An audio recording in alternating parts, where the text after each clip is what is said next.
Welcome back to the deep dive. I want you to think about a time you were in a social situation, maybe with family, friends, colleagues, and someone just targeted you. Hmm. Not with a big fight, but with a comment. Something that seemed kind of harmless, but it just cut deep. Yeah, that little sting. Exactly. Maybe mocking your appearance or constantly ignoring your ideas, or maybe they hit you with that classic, just utterly condescending line, the one that makes you feel so small, you don't understand anything, let the adults talk. Ugh, that one is brutal, and it leaves this residue of shame. One of our listeners, Miriam, who's 24, she experienced exactly this all the time, In her social circles at university. all over, and she kept facing these humiliating jokes, but would just dismiss the feeling, telling herself, oh, it was just a joke, I'm being too sensitive. That phrase, just a joke, that's the key, isn't it? It's the critical hurdle we have to clear today. So, in this deep dive, using the sources you provided, we are going to do a forensic examination of psychological humiliation and emotional abuse. Our mission here is to move past that minimization, to really understand the mechanisms behind this destructive behavior, and most importantly, to arm you with the tools to identify this cycle and start on that path toward healing and prevention. Okay, let's unpack this immediately. Hmm. Because the first step to defending yourself is actually naming the threat. Hmm. We so often minimize what we're experiencing. We do. So what's the actual definition we're working with for humiliation? It's surprisingly broad, but it's very specific in its effect. It's defined as any speech, any action, or behavior that actively weakens a person's self-esteem. Okay, so not just words. Not just words, it can weaken their human dignity, their sense of worth, and what's really critical, what our sources stress, is that it doesn't have to be this big, open, dramatic thing. Right. It can be indirect, it can be hidden, a slow, persistent erosion of confidence over time. And when does that erosion cross the line from just, a nasty habit into full-blown psychological abuse?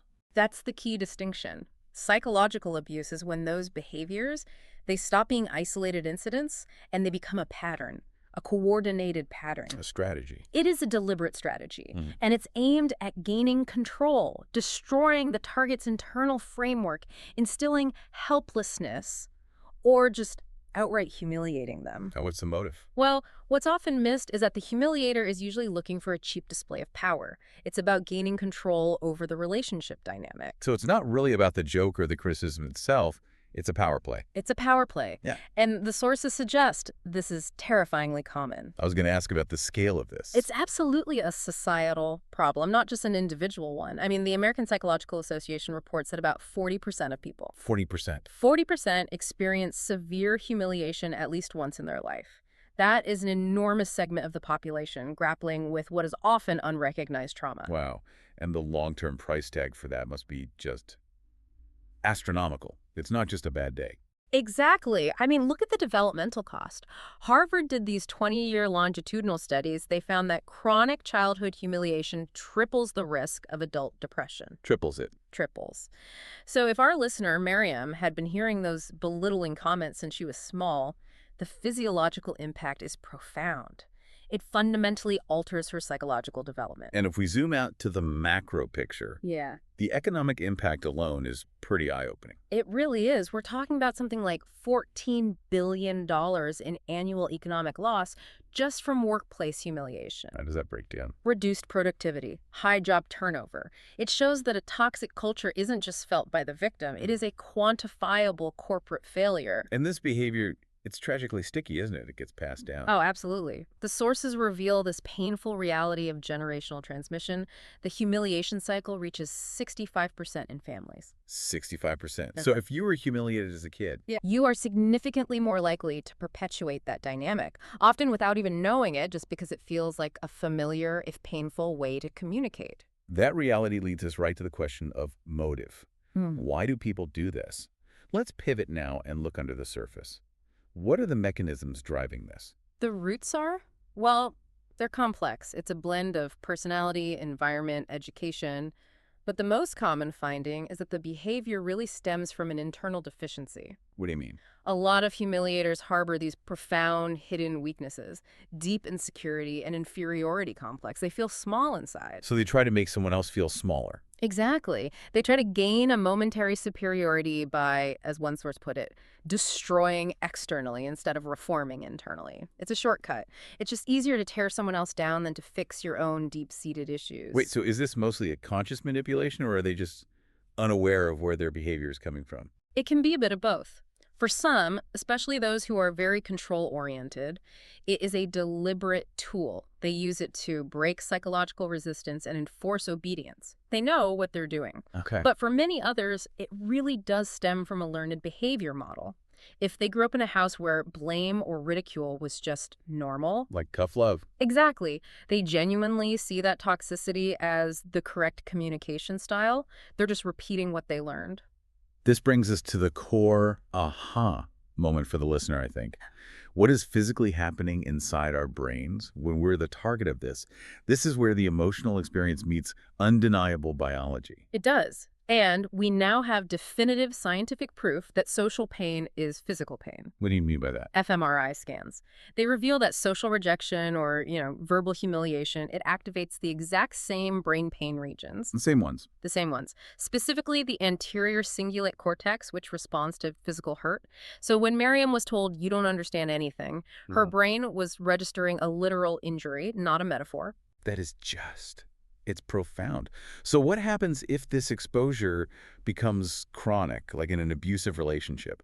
What are the long-term neurological consequences? Well, when humiliation is chronic, it becomes chronic stress. And this just relentlessly raises cortisol levels, flooding your system.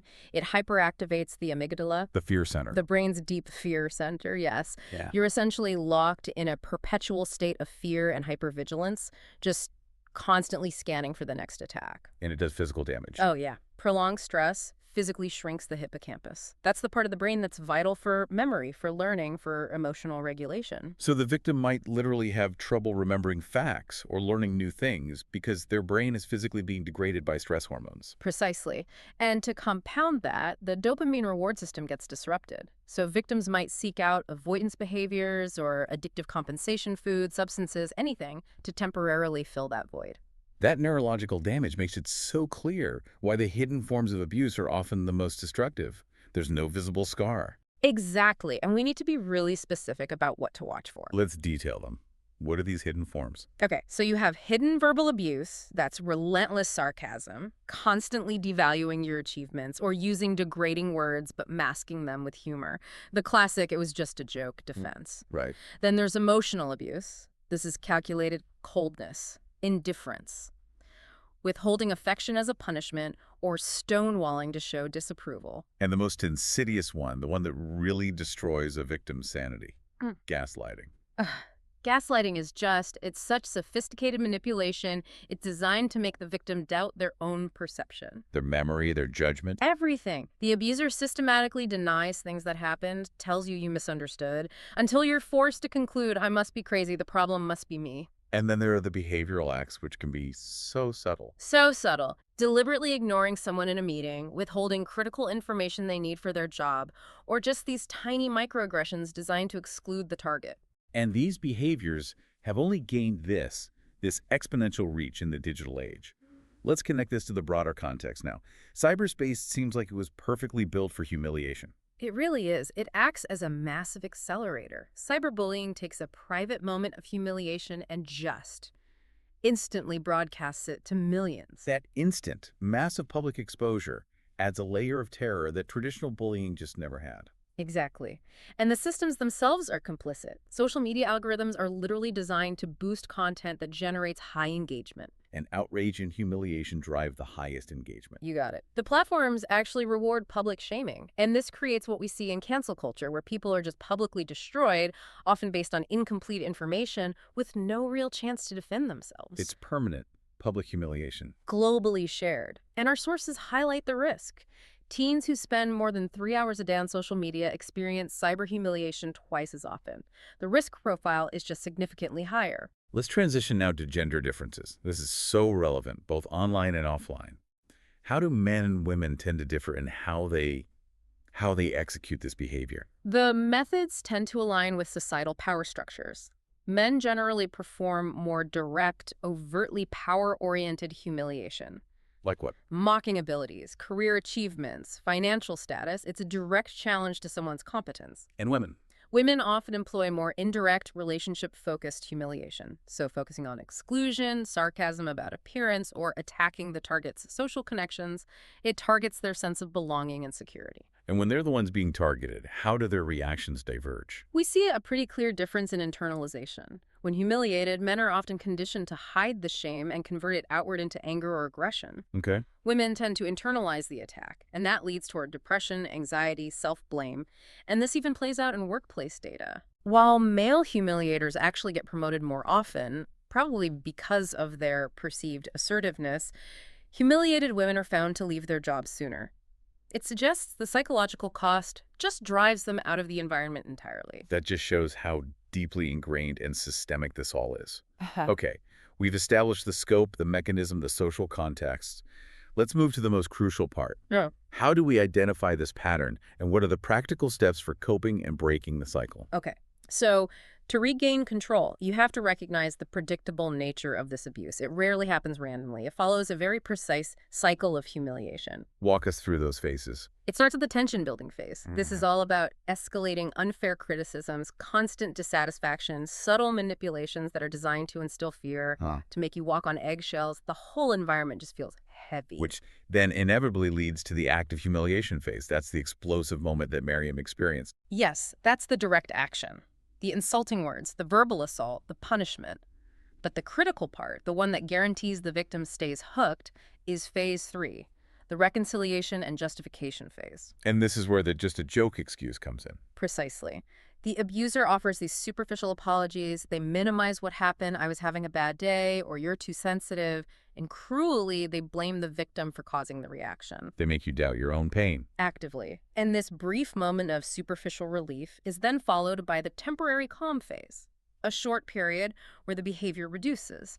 It gives the victim this false hope that maybe the person has changed until, inevitably, the tension starts to build again. Understanding that cycle removes the power of self-blame. It does. So if the cycle is the mechanism of the relationship, what are the red flags to look for in the person? How can listeners spot a chronic humiliator quickly? You have to look for consistent behavior patterns. They refuse to give sincere apologies. They show this kind of glee in pointing out others' weaknesses. They display overt arrogance. And most importantly, they lack genuine empathy. And they need constant validation. Constant validation from external sources. And they cannot tolerate even constructive criticism. They will evade responsibility at all costs. The language they use is a huge giveaway too. The sources highlight their reliance on the word you in blame. You always mess this up. And these negative generalizations like you never do anything right. It's all projection. And if this cycle isn't broken, the long-term consequences are profound. Beyond anxiety and depression, many victims develop PTSD-like symptoms from the chronic hypervigilance. And tragically, they carry that wound into future relationships. Why does that happen? They unconsciously learn that love coincides with humiliation. So they seek out that same familiar, painful dynamic and just perpetuate the trauma. Which is why these practical coping steps are so crucial. If a listener recognizes these patterns, what is the actionable how-to? The absolute first step is building awareness and validation. You must name the behavior. If someone humiliates you, just recognizing and internally stating, that was humiliating, not funny, is the first act of empowerment. You remove their justification. Then you have to enforce the boundary. Yes. Set healthy boundaries, and they have to be clear and enforceable. Start by stating calmly, don't talk to me like that. Or, that sentence hurt me and I won't continue this conversation if you use that tone. And you have to be explicit about the consequences. You do. If this continues, I will distance myself from this relationship. It has to have teeth. And at the same time, the victim has to actively work to rebuild their own foundation. Absolutely. Strengthen self-worth. This is the hard work of recovery. You have to return to personal interests, hobbies that ground you, keep a log of small successes to reinforce a positive internal dialogue, and, most importantly, seek out respectful feedback only from safe people who genuinely see and affirm your worth. And finally, those key recovery actions that target the learned internal damage. Right. You have to identify and stop that negative inner dialogue, that self-humiliation your brain was conditioned to deliver. When the thought, I'm not smart enough, pops up, you have to interrupt it with a realistic counterthought. And then practice saying no in low-risk situations just to gradually regain your assertiveness. Humiliation and psychological abuse are never minor incidents. They're exhausting experiences that they gradually and destructively dismantle your identity and self-esteem. And the sources make the most important point we can reiterate here. The fault, the damage, the problem. Hmm. It is never you. Never. And we need to reiterate that recovery often requires support. Professional help can be transformative. Things like CBT, cognitive behavioral therapy, can help restructure those learned patterns of self-blame. And other therapies. EMDR can treat the associated trauma from the chronic stress. And schema therapy really addresses those deep-seated relationship blueprints. The bottom line is, healthy relationships build on respect, empathy, and listening, not on power displays. You deserve respect that lifts you up, not one that systematically pulls you down.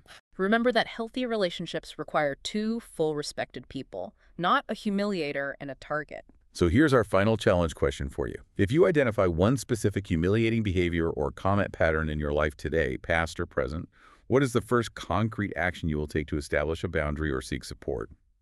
Think about that small, vital step toward reclaiming your